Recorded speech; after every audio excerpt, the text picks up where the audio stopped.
ಕೊನೆ ರಾಶಿ ಮೀನ ರಾಶಿಯವರ 2026ರ ಭವಿಷ್ಯ ಹೇಗಿದೆ?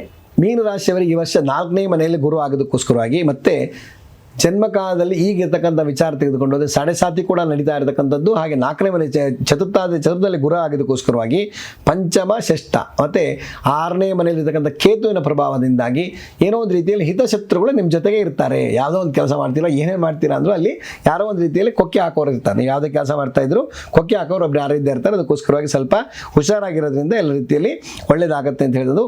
ಅದಾದ ನಂತರದಲ್ಲಿ ಯಾವುದೇ ಒಂದು ಈಗ ಜನ್ಮಕಾಲದಲ್ಲಿ ವೇದದಲ್ಲಿ ರಾಹು ಆಗಿದ್ದಕ್ಕೋಸ್ಕರವಾಗಿ ಅತಿಯಾದಂಥ ಕೋಪ, ಅತಿಯಾದಂಥ ಒಂದು ಅತಿಯಾದಂಥ ಕೋಪ ಬರ್ತಕ್ಕಂಥದ್ದು, ಬೇಸರ ಆಗ್ತಕ್ಕಂಥದ್ದು ಈ ವರ್ಷ ಪೂರ್ತಿಯಾಗಿ ಆಗ್ತದೆ. ಅದಕ್ಕೋಸ್ಕರವಾಗಿ ಸಾಧ್ಯವಾದಷ್ಟು ಗುರುವಿನ ಆರಾಧನೆ ಮಾಡ್ತಕ್ಕಂಥದ್ದು ಮತ್ತು ವಿಷ್ಣುವಿನ ಆರಾಧನೆ ಮಾಡ್ಕೊಂಡು ಹೋಗೋದ್ರಿಂದ ಖಂಡಿತವಾಗಿಯೂ ಮೀನ ರಾಶಿಯವರಿಗೆ ಒಳ್ಳೆಯದಾಗ್ತಕ್ಕಂಥದ್ದು ಆಗ್ತದೆ ಅಂತ ಹೇಳ್ಬೋದು. ಮತ್ತು ಇರ್ತಕ್ಕಂಥ ವ್ಯಯಸ್ಥಾನದಲ್ಲಿ ಇರ್ತಕ್ಕಂಥ ವ್ಯಯಸ್ಥಾನವನ್ನು ನೋಡ್ಕೊಂಡು ಹೋದರೆ ಒಳ್ಳೆ ಯೋಗ ಇದ್ದರೂ ಕೂಡ ಯಾವುದೋ ಒಂದು ರೀತಿಯಲ್ಲಿ 3ನೇವರಿಂದ ತೊಂದರೆ ಬರ್ತಕ್ಕಂಥ ಸಂದರ್ಭಗಳು ಜಾಸ್ತಿ ಇರುತ್ತೆ. ಅದಕ್ಕೋಸ್ಕರವಾಗಿ ವಿಷ್ಣು ಆರಾಧನೆ ಮಾಡ್ಕೊಂಡು ಹೋಗೋದ್ರೆ ಖಂಡಿತ ಒಳ್ಳೆಯದಾಗುತ್ತೆ ಅಂತ ಹೇಳ್ಬೋದು.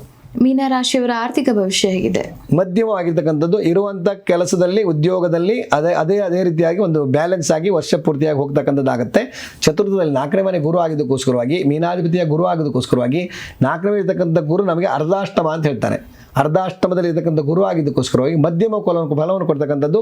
ಏನು ನಾವು ಮಾಡ್ತಾ ಇರ್ತೀವೋ ಅದನ್ನೇ ಕಂಟಿನ್ಯೂಸ್ ಮಾಡ್ಕೊಂಡು ಹೋಗೋದ್ರಿಂದ ಖಂಡಿತವಾಗಿ ಒಳ್ಳೇದಾಗ್ತಕ್ಕಂಥದ್ದು ಆಗ್ತದೆ ಅಂತ ಹೇಳ್ಬೋದು. ಇನ್ನು ಗುರುಜಿ, ಮೀನ ರಾಶಿಯವರ ವೈವಾಹಿಕ ಜೀವನ ಹೇಗಿರುತ್ತದೆ? ವೈವಾಹಿಕ ಜೀವನ ಮಧ್ಯಮವಾಗಿರ್ತಕ್ಕಂಥದ್ದು. ಷಷ್ಠ ಅಂದರೆ ಈಗ ವೈವಾಹಿಕ ಜೀವನದಲ್ಲಿ 3ನೇವರಿಂದ ಯಾವುದೋ ಒಂದು ಹುಳಿ ಹಿಂಡುವಂಥ ಸಂದರ್ಭಗಳು ಜಾಸ್ತಿ ಇರುತ್ತೆ. ಅದಕ್ಕೋಸ್ಕರವಾಗಿ ಯಾಕೆ ಆ ರೀತಿ ಆಗುತ್ತೆ ಅಂದರೆ ಈಗ ಮೀನ ರಾಶಿಯವರಿಗೆ 6ನೇ ಮನೆಯಲ್ಲಿ ಕೇತು ಆಗೋದಕ್ಕೋಸ್ಕರವಾಗಿ, 4ನೇ ಮನೆಯಲ್ಲಿ ಗುರು ಆಗೋದಕ್ಕೋಸ್ಕರವಾಗಿ 3ನೇವರಿಂದ ಯಾವುದೋ ಒಂದು ರೀತಿಯಲ್ಲಿ ತೊಂದರೆಗಳು ಕೊಡ್ತಕ್ಕಂಥದ್ದು, 3ನೇ ತೊಂದರೆ ಬರ್ತಕ್ಕಂಥದ್ದು ಆಗುತ್ತೆ. ಅದಕ್ಕೋಸ್ಕರ ಬೇರೆಯವ್ರ ಮಾತು ಕೇಳಿದ್ರೆ ನಮ್ದು ಏನು ಮಾಡಬೇಕು, ನಾವು ಗಂಡ ಹೆಂಡತಿ ನಾನೇನು ಮಾಡಬೇಕು ಅನ್ನೋದ್ರ ಬಗ್ಗೆ ಯೋಚನೆ ಮಾಡ್ಕೊಂಡು ಹೋಗೋದ್ರಿಂದ ಖಂಡಿತವಾಗಿ ಒಳ್ಳೆಯದಾಗುತ್ತೆ.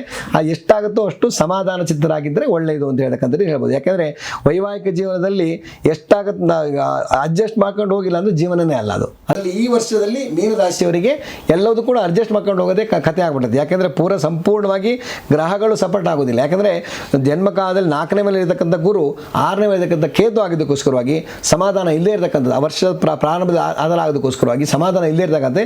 ಅದಕ್ಕೋಸ್ಕರ ಎಷ್ಟಾಗುತ್ತೋ ಅಷ್ಟು ಅಡ್ಜಸ್ಟ್ಮೆಂಟ್ ಮಾಡ್ಕೊಂಡು ಹೋಗೋದ್ರಿಂದ ಎಲ್ಲ ರೀತಿಯಲ್ಲಿ ಒಳ್ಳೆಯದಾಗತ್ತೆ ಅಂತ ಹೇಳ್ಬೋದು.